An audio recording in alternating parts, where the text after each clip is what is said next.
It's incredible. Playing with Tony and JT today, two of the top players in the world, and all of us playing the way we did. I mean, I think the worst score of the group was, 6 under par.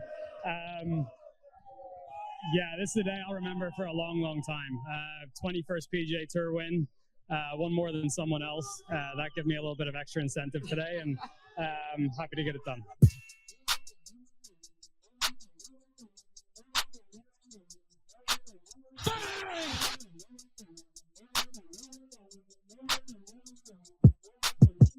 You're not that guy, pal. Trust me. You're not that guy. Okay. Absolutely. You're not that guy. Welcome back to Too Much Dip, a Daveless dip on a Monday afternoon. Rainy as hell, Madison, Wisconsin up here. Probably hot and dry, no doubt steamy in Austin, Texas, because I am joined by the very viral Dillon Shivery. Oh, come on, man. What's up, KJ? How we doing, my friend? You're right. It is very, very hot here in Austin, Texas, especially after I went viral. Thank you for saying that. Yeah, Dave's not here. Some are saying it's because I went viral, and he didn't want to show up here and have me outshine him. But I wouldn't do that to the man. He's out there in Florida doing his thing. We miss him.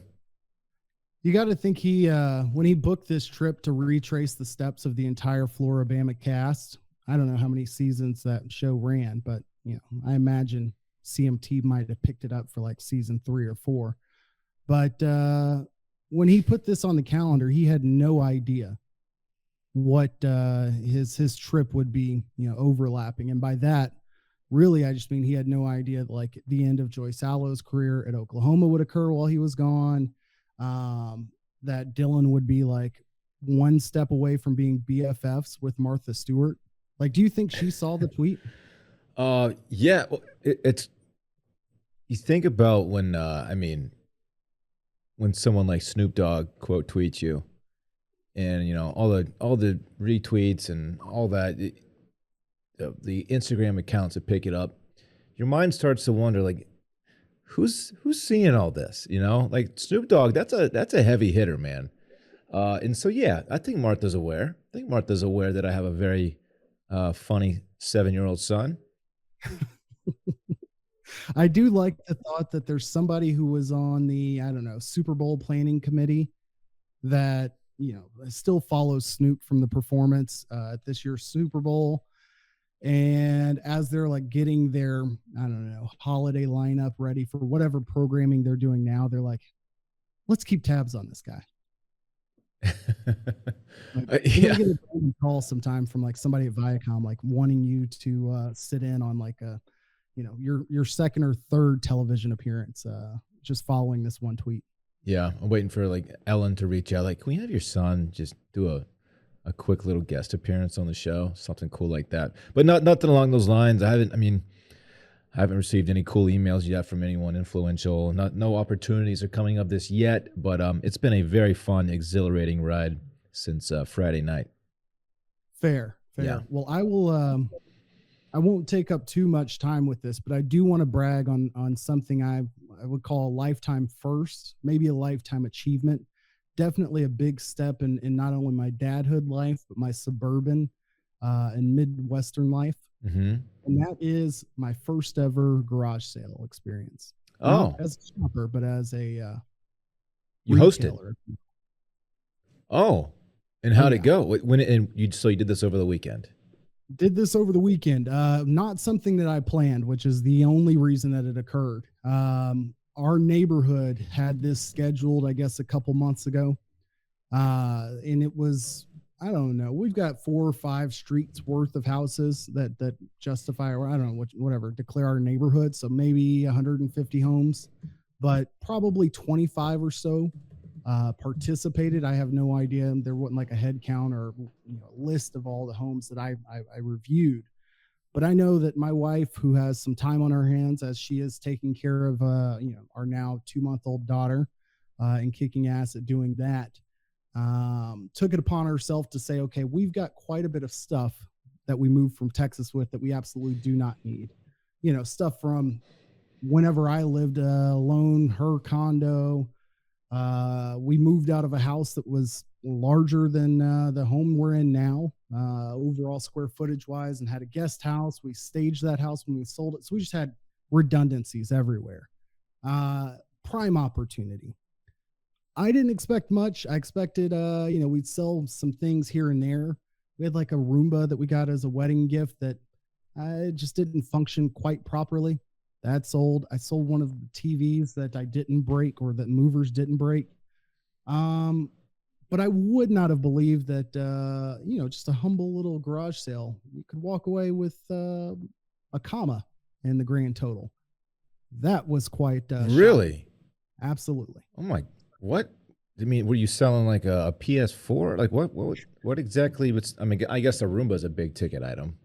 The Roomba was the start of it, and I think that's what gave me the confidence to say, you know what? Let's just start putting out other things that like you may have not intended to sell, but you certainly could do without. Like the TV that I sold, it was a nicer TV, 4K, decent size, whatever, but it was going to end up in the basement. It wasn't the prime TV upstairs or whatever. So it's like, F that, throw a price on it, see what happens. Man, we could probably stand to do one of those. Just unload some things. Brittany she made one of those, she was served an ad. This is probably 3 weeks ago. It was late at night. She was probably a few glasses of wine deep. And we have kids who are very crummy. They create crumbs. And she was served an ad for like a little countertop crumb vacuum.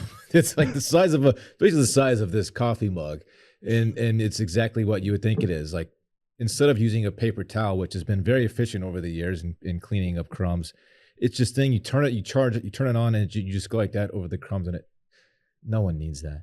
No one needs this. We could unload some stuff like that, but I think she's slowly starting to enjoy that purchase more and more. I can't judge you or her, because the only reason the Roomba was up for sale was because like the first thing we did was say, you know what? These kids also create a lot of crumbs. Wouldn't it be nice to go replace that old Dyson stick we used to have that, at some point in time died out a few years ago? And that was like one of the first Costco purchases. So like, I'm not going to say the garage sale justified all of the random things I've purchased as we've moved up here, but I was blown away by the eagerness of the Midwest to come buy my old shit. So I probably won't look forward to doing it again, but it was interesting. Very cool. Very cool. You catch some sports over the weekend? Not as much as I would have liked, but I certainly did myself a favor and spent a good 2 hours catching up this morning and doing a deep dive. The one thing I did have earmarked and sat down and watched a little bit of at least early Friday was the first, or I guess that would have been the second day of the LIV tournament. Kicked off on Thursday, and as we know, it's a 54-hole tournament, so it ended Saturday. Honestly, I wouldn't even have known where to find this if not for the guys in this office basically telling me and then putting it on the TV here. So, yeah, it was available on YouTube. It did some numbers. It was, I think, probably as or better than expected as far as, on the viewer count front, but did catch a little action. I mean, it was fine. The crowds there were crowds. Of course, it was in London. There were crowds there. There weren't massive crowds there or anything. But for me, what I dislike about it the most, aside from being backed by blood money, of course, this thing I disliked about it most is it just feels like the competition is so watered down. And I know they're just getting started. They've added a few big names, and they're going to add some more. But with the PGA Tour and now the LIV Tour sharing these guys, it waters down both products. And I think that's what I hate the most about it. Like, I mean, Charles Schwartzel won, and I know that he's a major winner. But that dude's not supposed to win tournaments anymore. He's just not. He only has like 4 career wins in total. Including major, he only has 4 wins. I went and looked at his career earnings. $4 million this weekend. That's 20% of what he's won lifetime. We were watching on Friday in here, and I don't even remember the guy's name. That's how nothing he is. But they were featuring him like he was a dude. He had a man bun. They were featuring this guy, and they showed him like nonsense. I was like, who is this guy? he has like a couple wins in Japan or something. I think like no one cares. Yeah, there was a guy there's like a 15-year-old or 16-year-old on the tournament, and then I want to say, I don't want to butcher what country, but there's another guy, and it may have been this one, fairly long last name, who, like you said, has done well on the Japanese tour, and it was like one of the premier names they were showing of like, oh, here's one of the hot names we got. Yeah. As a soups cash, if you will, viewer of golf, I didn't mind the lineup as much. I kind of filed it away like I would like the Olympics when those roll around. Even though you're getting bigger names in the Olympics, you're just like, this just seems a little gimmicky. What I didn't appreciate so much was that not only was there a PGA event going on, which I didn't, I threw out the Canadian Tour last week just as a placeholder. I didn't realize the Canadian Open or whatever was this weekend at the same time, or RBC Canadian Open was this weekend at the same time as like the PGA event that was going on here in Madison. Like, so there were 3 different events and nobody was watching them here in Madison. Right. Because I can't tell you the name of anybody who finished top 5. And I've faced 0 traffic driving directly by the course all week. So I don't think many people cared about this event, but that even alone, like, is 2 legitimate PGA tournaments going on top of the LIV tournament. So I'm interested to see what this upcoming week looks like, being a majors week, having the PGA Open or PGA Championship. Wait, no, U.S. Open. U.S. Open this weekend. U.S. Open. And the USGA has allowed all of the players to be eligible to play. I'm a little shocked, not by the comments of the PGA commissioner, which we can talk about here in a second, but by how many of the players, Rory McIlroy specifically, who are like very vocally butthurt over this whole thing. Like, I don't get that part. What don't you get about it? Like, I get it if you're the PGA commissioner, like this is your job to, stand on the wall, defend the bag. And if you're Rory and you feel like somehow this is affecting your ability to make money or compete against the best, like, I don't know what they owe Rory, Like, I can see generic golf announcer, but like the other players, it's like, LIV it's a threat to the PGA Tour. Yes. And dollars are going to, I think, as some of the competition goes elsewhere and maybe some eyeballs go elsewhere, the purses might get smaller. It absolutely may happen. But I think it's much more than that. I think they look at these guys as like traders in a way. That they've been a part of something that's been, fair to them over the years. Good to them over the years. They've made a incredible living playing this game for the PGA Tour. But I really think it has a lot more to do with like the people that are behind the LIV Tour. I really do. It's like, it's come together in a very shady way by shady people. And I think they're outspoken probably for that reason. So I personally love it. I'm glad it, like Rory, I think was like the perfect winner this week. Yeah. Because he's dedicated, he's committed to the PGA Tour. He's also a very outspoken golfer. He has been over the years. He will not hold back on anything. So for that guy to win it and to have like a little bit of a grudge against the LIV Tour. And of course, he just so perfectly passes Greg Norman in career wins with this one. Like the whole thing was like poetic in a way. So very happy that Rory won, and I'm also happy that he's outspoken about it and he's taking shots, and so is JT to some degree. I'm all about it, man. I only like it if at some point, like I'm not expecting like a wrestling brawl to come of this. But let's say that this league sticks around long enough to make noise. Like we've seen in other sports, and the biggest difference here is there's no end to the money available to the LIV Tour. Whereas in other leagues, like I think it was the USFL that did okay for like one season or half a season. And it did okay enough for like the NFL, I think, bought their technology and bought them out, bought the league and said, hey, you know what? You guys go peacefully into the night. We just want this data, this information. You did good. I think there's an opportunity for, I don't even know. I would say soccer is a better example of you can have coexisting leagues that have nothing to do with one another. If at some point there's a payoff that you're going to see some competition amongst the two. Now, I don't know that you have that until things like the World Cup. There's not really an equivalent in golf, but maybe that's the next step. I don't see this as, China, Russia backed operation type thing. But again, it is very important to at least acknowledge, like, yeah, if you're going to go play in this tournament and you know where the money came from, at least own that it's not important to you that it did. Yeah. You can't be ignorant anymore. Like that's gotta be, I would say a given. Yeah, I think at the end of the day, I've said it. It waters down the product, and it sucks for the fans. I mean, if the RBC, the Canadian RBC Open, if DJ were there, maybe the outcome's different. If some of these other golfers were there that are playing well, if they're in that tournament, maybe Rory doesn't win. He was playing against marginally lesser competition because of this other tournament that coincided with it, and that sucks. I don't like it. So I think from a legacy standpoint, I think that does bring up a good point. Like, at what point does this begin to look like some of the, Tiger's fields were always so laughable, not because there wasn't talent, just because he was so good. But what's it going to say when you start having 4 or 5 players and then a huge gap because players 7 through 10 who may not ever cross into the top 10, but they always push the envelope, aren't there. It's hard for me to be upset with the bag.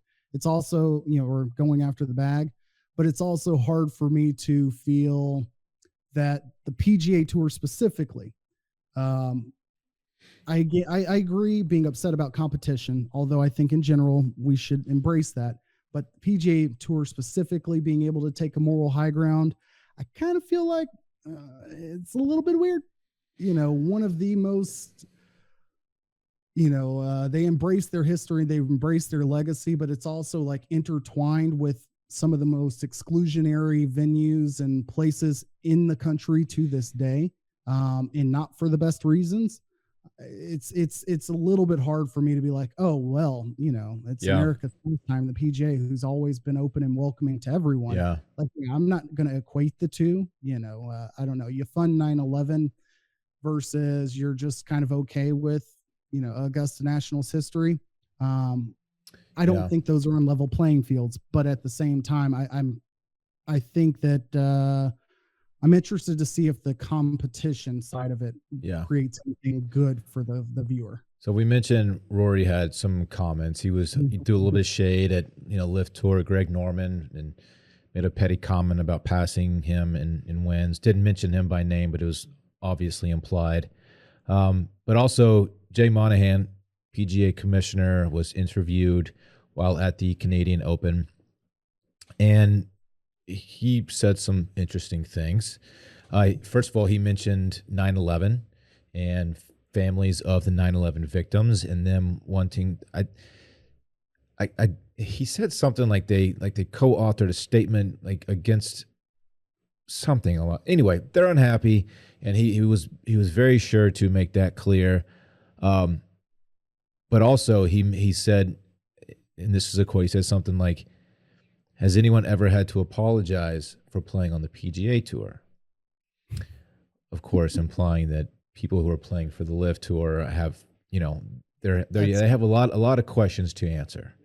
So him taking that shot, I found to be somewhat interesting. It mostly shows to me like he's down for a war, like he's down for the battle. He's not just gonna, sit back and let the competition just kind of take over without, getting his 2 cents in. And he's down to scrap a little bit if he has to. It does push the narrative for me of like, is there a different way to handle it if you're him?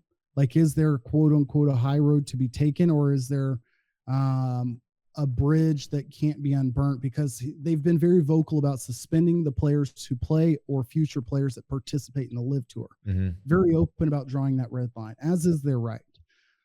Okay, let's say the LIV Tour only runs this 1 year. it's successful, but let's just say the money that's backing it has other interests. They want to go do something else. Who knows why? But let's say it's short lived. Zero pun intended there. Right. If you're the PGA, are you really going to be like, yeah, you are Pete Rose to me. You're excommunicated forever from golf. Like, at what point are you just kind of spiting yourself here? If there is some sort of, I assume the PGA is the type of place that would do that forever, but it just doesn't seem like, it seems petty to like be this aggressively vocal about it. It does, but it's adding to the intrigue for me. I mean, I'm enjoying the shit show that's kind of taken off right now.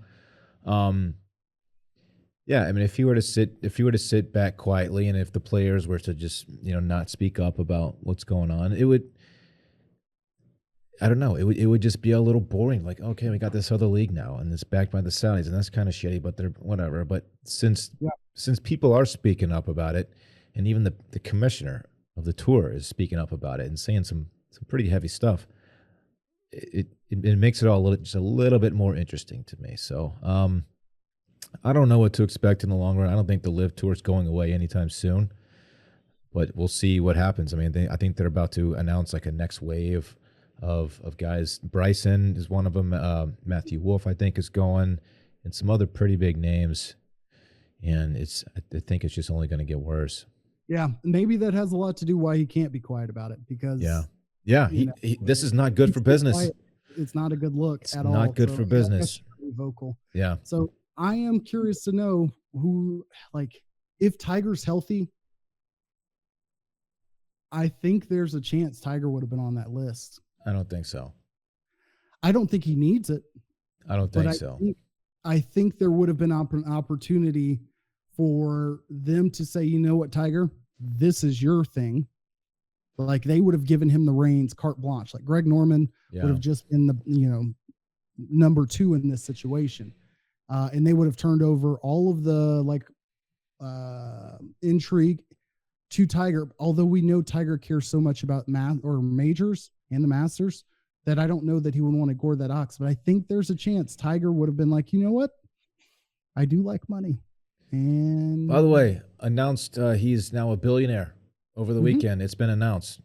Don't forget, he gave up half of his shit when he got divorced a while back. The dude's a billionaire.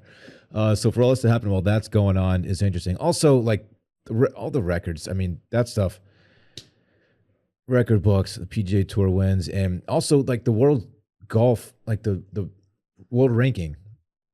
LIV Tour has to submit a case for being like included. Something's going on. They have to like apply to be factored into the world golf rankings. And then that is, wow. Yeah. So a lot of shit's at play here. A lot of it. Also, we have the U.S. Open is this weekend. U.S. Open's this weekend in Brookline, Massachusetts. Yes. Next LIV tournament is in a week or two after, I guess in 2 weeks, in Portland, Oregon. Yeah. I guess I never really factored in my head like that they were also going to have U.S. events too. I thought this was all international stops. So London to Portland's a weird tour to travel up. Yeah. But so be it. Yeah. So of course, the guys who are eligible for the U.S. Open who are playing in the LIV Tour are allowed to show up. It is not a PGA Tour event. Phil's going to be there. DJ's going to be there. There can be some awkward driving range conversations, I would imagine. So it'll be interesting to follow the pettiness over the weekend. But at least all the the world's best golfers will be there, so that'll be exciting. You got anything else on golf? I don't know what to say about the U.S. Open. Yeah, I mean, we'll get enough of it this weekend. I'll watch. I do hear those words in my head. I asked, is golf getting boring, but was what Scotty Scheffler was doing after the first 2 majors were fairly boring tournaments, and by boring I mean like not much of a challenge for the person who won each of them outside of Rory's performance at the Masters. Like, I asked the question, like, do we miss some of that intrigue from Brooks and Bryson, not having any clue that once this quote unquote was dead, that it would come back and be just a much bigger shit show. So I too am interested to see where it goes from here. Yeah, I'm sure we'll get some interesting things to talk about next week when we reconvene after the tournament has concluded. Something else I'm interested in seeing is why don't you go ahead and pop that hat up? Well, okay. You're talking, of course, about my hair, Chris. which is much less gray than it used to be. Actually, interestingly enough, I got my wedding pictures back about 2 hours ago. Okay. And on my lunch break, I was kind of looking through them. And while they are fantastic pictures, I'm pretty gray in the pictures. That's because I had not yet used L'Oreal Paris Men Expert One Twist Hair Color, which is, of course, the hair dye for men targeted at those who have gray hairs, which I have been open about that since my early 20s. But yeah, I used it for the first time, I guess about a month or so ago. Got back from Mexico. I used it. The results were fantastic. It took me 5 minutes. It will take you 5 minutes to use it. Comes in one little tube thing. There's a plastic tab. You snap that off. You shake it up. You apply it. You let it sit for 5 minutes. It is so easy. It smells good. After you're done, you just wash it out. You take a shower, and then boom, your gray hairs are gone. This stuff is so easy to use. Also, the perfect Father's Day gift. The perfect Father's Day gift. That's what's got it on my radar, because I mentioned a little bit about running my first garage sale this weekend. It also gave me an opportunity to meet a lot of the neighbors, and they saw the kids out in the yard. And for the first time, I was like, I am a father of two. Mm-hmm. I am also graying here in the wings on either side of my head. The beard's been that way for a little while. Yep. I think this is on my to-do list for this weekend, or at least my wish list for Father's Day for sure. Yeah, if your old man or if your husband, boyfriend, if they are graying a little bit and they aren't the type to go out and purchase this for themselves, it really is a perfect Father's Day gift. Again, it is the L'Oreal Paris Men Expert One Twist Hair Color. It's easy to use. It works really well. And personally, I love it. Amazon, Walmart. Yes, online, that's right. But also you can go to the store. Yeah, Amazon, Walmart, and at Walmart, it's near the razor section. You don't even need a promo code when you check out in store at Walmart. Just tell the cashier, like, hey, Too Much Dip sent me. That's right. And then, they won't know what you're talking about, but they should hear those words. There it is. You watching some NBA or what? Yes, that is one thing I have kept up with. I'm eating my words when I kind of med this series after being 1-1, talking about the 25-point swings. Here we are tied up at 2, and exactly what you said probably should happen and needed to happen has happened. And that was that Steve Kerr, anyone who I would say thinks about who the best coaches in the NBA are right now, probably gives him enough credit for, but I certainly don't sit down and just realize like how much he's achieved in his career as a player and a coach, and who he's coached under and coached with and played for.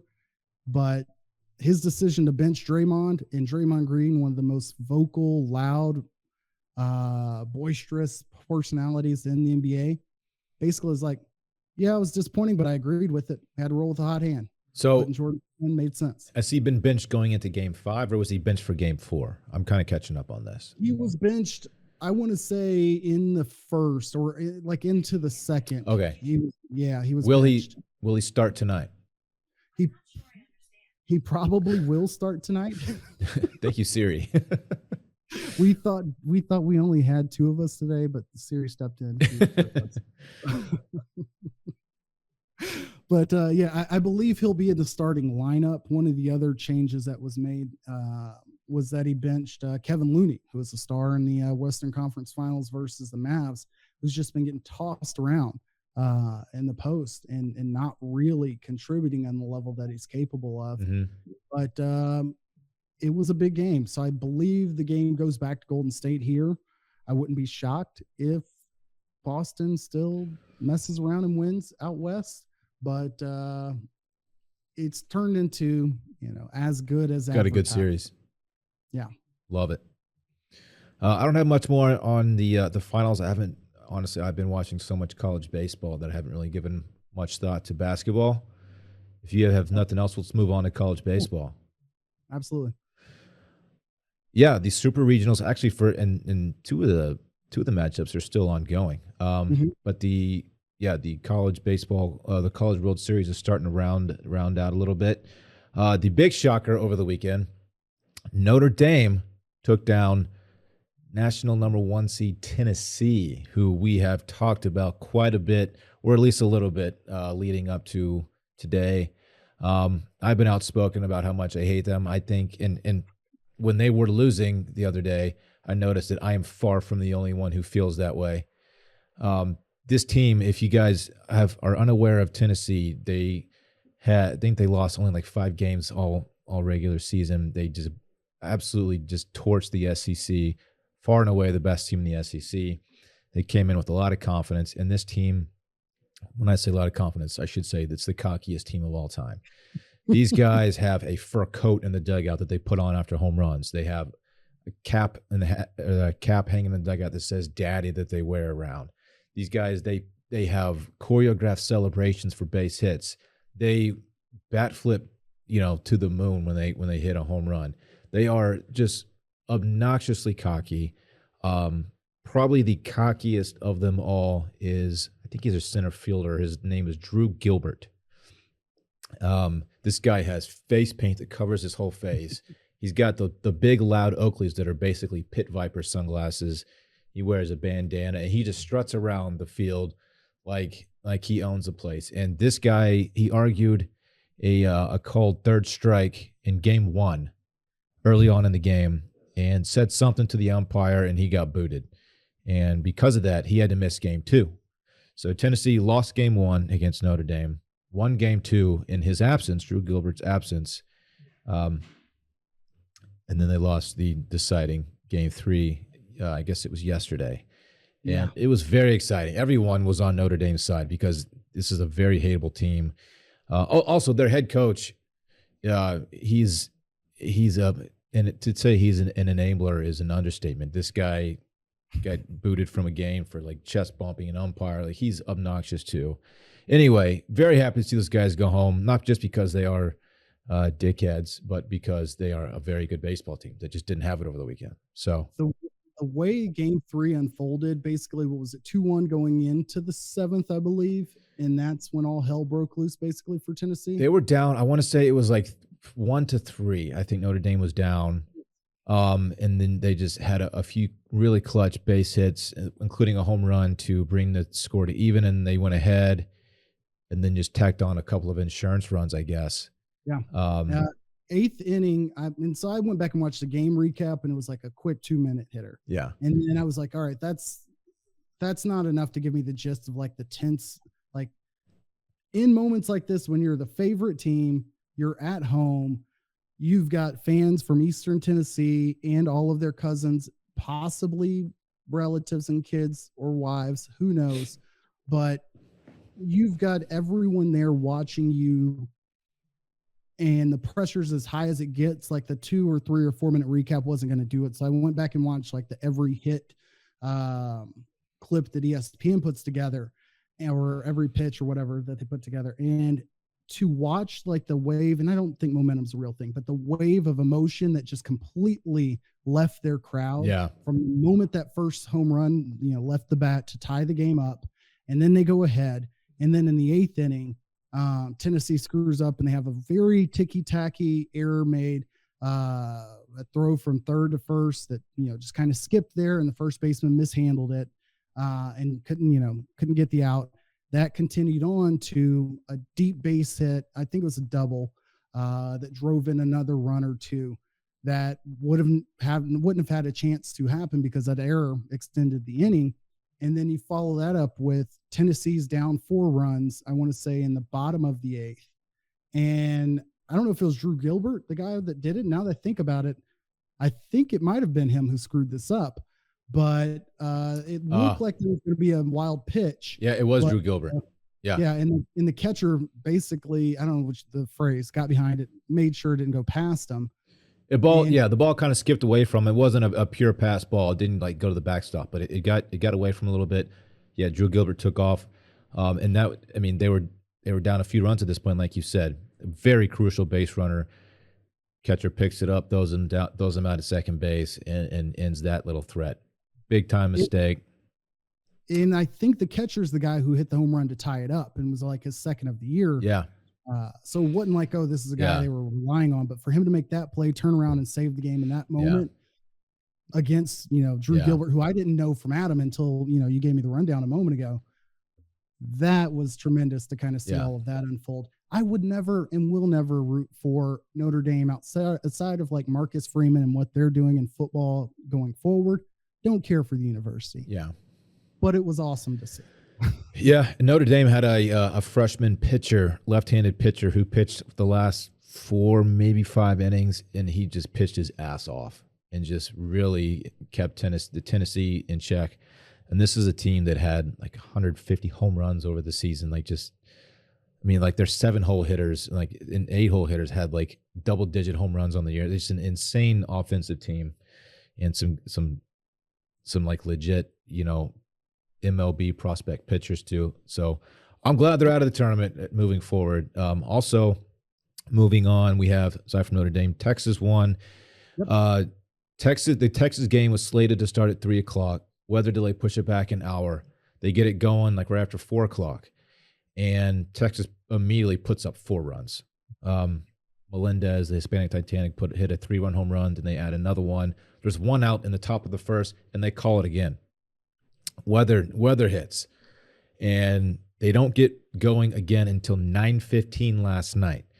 And if I'm East Carolina, I'm pissed because their starting pitcher was pulled because he got shelled real early. They brought another guy in, gets 1 out, and then the game's on hold. So they're already on their second pitcher, the second of which has already thrown, I think like 12-ish pitches at that point. Meanwhile, the starting Texas pitcher hasn't thrown a single pitch. He has a 4-run lead. He gets to wait, and his first pitch is at 9:20 or whatever it is at night. And it's like, the game basically started 4-0. Like, that's how it felt. And East Carolina was down a pitcher. So the whole thing was weird. Texas jumped on them early. They won 10-1, I believe, was the final, something like that. But yeah, Texas moves on. So does Texas A&M, Oklahoma, Arkansas is there, Ole Miss is there. A couple of games have yet to be determined. Really exciting though. First, Stanford, I guess, would be. Stanford is playing UConn. Yeah, that's the highest national seed left at number 2. And then the other game yet to be determined is Oregon State and Auburn. Oh, I wrote down Oregon. So yeah, Oregon State and Auburn would be the last one. So yeah, a lot of what do you call it? Old Southwest Conference presence in that. Absolutely. Sure. And this is Texas' 38th appearance in the College World Series, which is just ridiculous. Did not realize that they've been so dominant at that point. Yeah. What I also didn't realize is that not Stanford, that UConn would be a presence at this level. And then with Tennessee, is this at all a byproduct of like some of the recent success Vanderbilt has had? Like, and then you now introduce like NIL money and you still have Tennessee attraction, or has Tennessee always been good as, in baseball too? Historically, Tennessee has not been that strong. No. Okay. So yeah, maybe there's something to what you're saying. I know that Tennessee just landed a transfer from, Kansas, I want to say, a shortstop who was like an NIL guy. They just threw a bunch of money at him, and he's supposed to be a very legit prospect. So, yeah, obviously that stuff is starting up in baseball as well. Good for them. The NIL money getting thrown around. So, yeah, Friday is when it starts. I can't wait. I absolutely love the College World Series. Well, probably wouldn't be a bad time to, swing by your local beverage provider, vendor, retailer, I don't know what you want to use, and buy yourself a pack of Vizzy. Because the first thing I noticed when I moved up here to Madison, Vizzy is definitely here and here in force. I've seen multiple front yard, day party, good vibe situations going on as I've driven around town. University of Wisconsin campus is dead center of the city. Kids in the front yard, just having a couple drinks. 2 different times I've seen Vizzy in hand. It is an absolute scene. Time to catch a vibe at the pool, catch a vibe at the lake, catch a vibe tailgating for your college baseball team. It's all about the vibe. We love Vizzy. The mimosa flavors are out. Get your hands on them if you can. I think they're hard to come by because they're so popular. Find them, try them. They have so many great flavors. Brett's been talking up the peach mimosa one. To find a Vizzy near you, go to VizzyHardSeltzer.com/washed. That's VizzyHardSeltzer.com/washed. And for updates on the latest flavor drops and more, sign up at VizzyHardSeltzer.com/subscribe. Must be 21 or older. Absolutely. Lastly, let's do a little bit of sports party. I believe I still have some sports party music on this board. Let's go.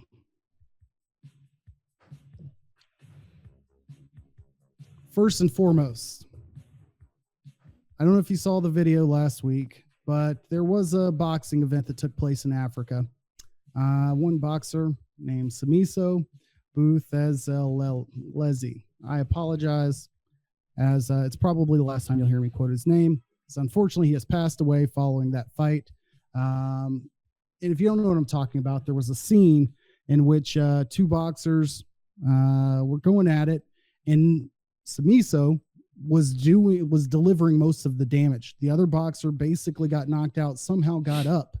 After the ref cleared each of them, Samiso was basically beginning to shadow box in the wrong direction. Started going towards the ref. It was clear he didn't know where he was at. The ref called the fight. The other guy won. Later on was found to have, brain bleed and unfortunately passed away. So terribly sad story. It did lead to some uncomfortable and awkward statements and jokes on the NBA Finals broadcasts by Mark Jackson and Jeff Van Gundy when they referenced it. But they weren't aware that the boxer had passed away. Okay. So they later had to apologize. So I can't fault them for it because I would have probably made a similar joke or played the audio from it. But sad story, but that's how we have to start sports party. What's also sad is that we're nearing the end of hockey season. I know you were just absolutely gutted to know about it, but Tampa Bay Lightning. Yeah, actually, I asked Brett if he wanted to appear real quick on this episode to talk a little puck, but as he was out of town all weekend and without service all weekend, actually in Montana, he was pretty much didn't know what was going on, so he had to skip today's episode. Yeah, they start Wednesday, huh? Yeah, Lightning in their third straight Stanley Cup Finals. Unfortunately, we have to see people on the timeline refer to them as the Ing again. But gosh. Finally, the Colorado Avalanche may, I would say, deliver on the promises that they've been set up for the last two seasons. The Stars knocked them out inexplicably 2 years ago. Nathan McKinnon is still dominant, still doing his thing. I will defer all in-depth and accurate hockey talk to the folks at Cold Stove Podcast featuring one Brett Merriman. Yeah. I was about to say, listen to guys who actually know what they're talking about. Talk about hockey after Brett gets caught up on everything, which will be later on this week on Cold Stove. Yeah. One other thing I absolutely know nothing about is that the Braves have won 11 straight, which is like one of their longest win streaks. And I don't know. You tell me the amount of time. Who cares? But a tweet that went under the radar this week, and I shared in the group text, was that it was reported that Joe Madden, Angels manager, got a mohawk to inspire them to break their 12-game losing streak. Unfortunately, the team did not see the mohawk to be inspired by it because Joe Madden was fired sometime in between getting the mohawk and seeing the team. So they actually did go on to win the game. It wasn't because of his mohawk. Now he's just a sad old man who's likely going to retire and, get an MLB TV job with a mohawk. Pretty lit. What? That's so embarrassing. How did he let this get out? Like I'm immediately going to the barbershop. I'm getting it taken down, and I'm not talking to anybody. I'm wearing a hat. Yes, you're a baseball manager. You don't have to remove your hat ever. Yeah, that's a tough look, man. You've got to think TMZ Sports caught him heading to LAX, sadly dragging his roller luggage. Joe, what's up with the mohawk? Just wear a hat. Don't tell a soul. What are you doing? In one event that I absolutely did not watch, but I do think it's worth mentioning, UFC 275. I even watched the pronunciation of her name, and I've butchered it in the past, but Joanna Jedrzejczyk, didn't get that right, retired after her second fight, I believe, with Weili Zhang. Lost this fight as well, but she's been an absolute force on the women's side. And then apparently, I say apparently again, because one thing I did not do is get finished with these highlights, but Glover Teixeira and a Polish fighter who won his third UFC fight, title belt or title fight. Go text Dave if you want the details on it, because Glover Teixeira lost a fight that featured a lot of haymakers and a lot of blows taken. I don't know shit because I watched it on mute and forgot to break it down. There's your combat sports minute, worst of all time. Well, our combat sports guy isn't here. I had the notes down because every headline was like instant classic fight, and I'm like, shit, I got to get to this, and I jotted it down, forgot to go back and get it. Also, Run It Back is a short one this week, mostly because with just two of us, I feel like I have to be on more than I usually do. So when you and Dave are going back and forth about something I don't know about, that's what I'm usually filling in the Run It Back. Anyway, we're going to have a short one today, and it's time to run it back. Of course, the segment during which we talk about what we already talked about. Dillon and Snoop and Martha Stewart are tight now. KJ is fully domesticated now after hosting a garage sale at his house. Very profitable. Texas advances to the College World Series as the Hispanic Titanic hit another one with 32 home runs now on the season. Drew Gilbert will be watching the College World Series from home, unfortunately. Drew, you're welcome to join us for our post-World Series talk next week. And finally, KJ began the sports party with the news of a death again. Thank you, KJ. Got to dedicate it. It's in their honor. All right. Well, I had a good time, KJ. Thanks for holding down the fort with me, man.